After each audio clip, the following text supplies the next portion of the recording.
A little bit crazy, but I've actually been using a Mike Tyson boxing videos from the 80s and 90s to like work on a inspire my strategy for trading. And Mike Tyson had a combination kidney punch followed by an uppercut that was completely devastating to his opponents. And when he put this combination in, a kidney punch to the side of the body, and then an uppercut coming up under the jaw, that would just usually just completely like destroyed his opponents. And so what I'm kind of doing is I'm trying to draw some inspiration from him to figure out what combinations do I need to have in place for my trades to really, really work out great. And so what I realize is that there's two or three things that are really common to the trades that I take that work out great. And here's a couple of them from this morning. This morning, what basically what I'm looking for is the following things. I'm looking for first an indication of strength. Next, I'm looking for a fast cross of the 9 over the 20 or a back test of the 9 against the 20. Structural support, and then a buyer's wick. Ending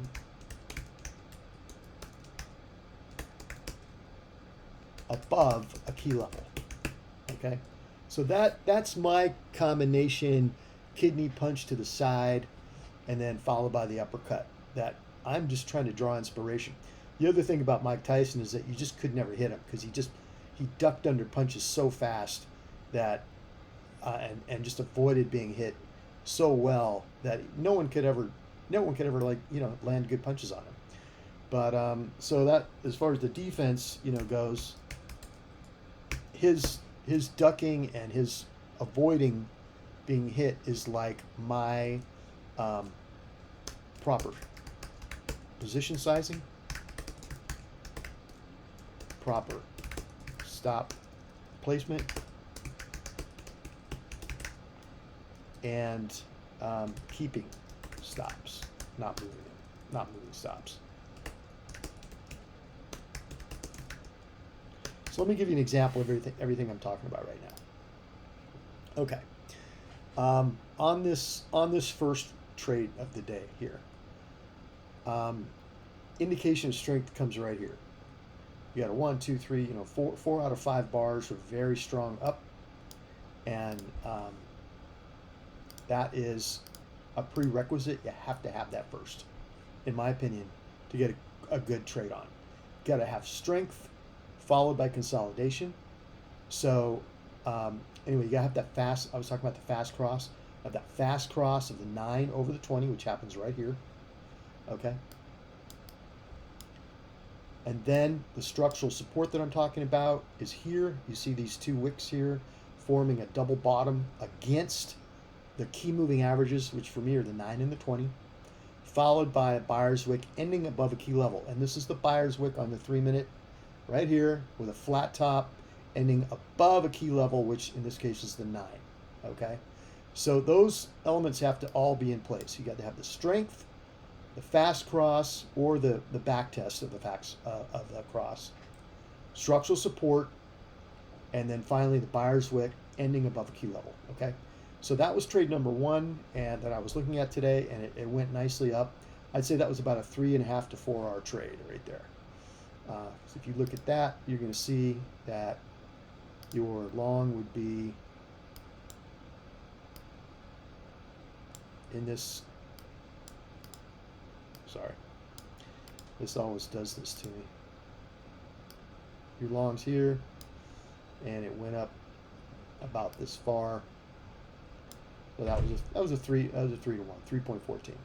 The other one that I watched was the same kind of thing, okay, but in this instance you've got here's your indication of strength, a huge bar that happens. By the way, top of the hour is also very key to watch. Like this bar happened at the 9 o'clock hour. Exactly. This bar that started this off was within the 7 o'clock. Happened just before 7 o'clock. So it usually happens. The volume usually comes in right around the top of the hour. Something to keep in mind. Anyway, here's a huge push up. Okay. Instead of a fast cross 9 over the 20, we had a back test of the 9 against the 20. So here's the 9 back testing the 20 and then bouncing off of it. Okay, so that's, you want to see either the cross above or the back test against and the bounce off. Now, if you notice in the morning session, there was only one other place where we had a fast cross. In this case, it was below. That was on the downside, and on the downside, it's a completely different setup, because on the downside, you don't always need to build structural support systems. Usually just a fast cross followed by a breakthrough and a back test of a key level. In this case, the key level was put in by this area over here.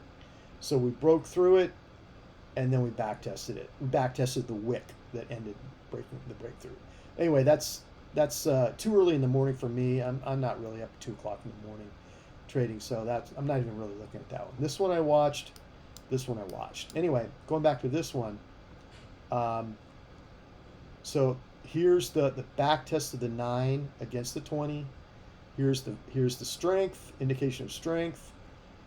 Here's the structural support, which these two strong wicks against this key level, which is the 9, and then the buyer's wick, which ended above a key level. In this case, the key level that it ended above was VWAP.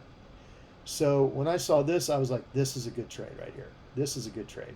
And sure enough, this one went up also about 3R. So if you were to, if you were to buy right about there and your stop is down here, probably it could be here or here, anywhere. I mean, this definitely went 3R for sure. It went 4R really. So anyway, that's what I wanted to say. Basically, this whole idea of using a combination, a kidney punch and then followed by a right uppercut, is the same thing that I'm doing, using the combination of strength, fast cross or back test of the 9 against the 20, structural support, and a buyer's wick ending above a key level of support. Those are the areas that I really identified that make for awesome trades. And so my thing is to develop the discipline to only take those types of trades. And that's it, In this case, there was really 2 trades this morning after the 9:30 open happened. Things got so sloppy. There was news at 9:45. The wicks got really big and long and sloppy, and the candles, started moving every which way, every which direction. It just became very difficult, really hard to read price action once all that volume came creeping in. But I find that the volume that happens like in the hour to 2 hours before the New York Open, like 2 to 3 hours before the New York Open, that's some of the best trading, I think. And the reason why is that there's volume and there's price movement, but it's not wild volume. It's not wild price movement. It's volume and it's candles that actually respect the key levels that I trade against, and you're able to actually read what's going on as price interacts with those key levels well enough so that you can actually take winning trades out of it. So that's basically all I wanted to say. Kind of using this idea of boxing, the combination of, in this case, he's got a devastating, kidney punch versus followed by a right uppercut. That, in my opinion, my devastating combination can be these things that I just showed you: the strength, the fast cross or the back test, the structural support that's built, followed by a buyer's wick ending above a key level of support. And usually after you have all those 4 things in place, boom, you've got winning trades. So that's what I wanted to say about it. And, I'd be interested to hear your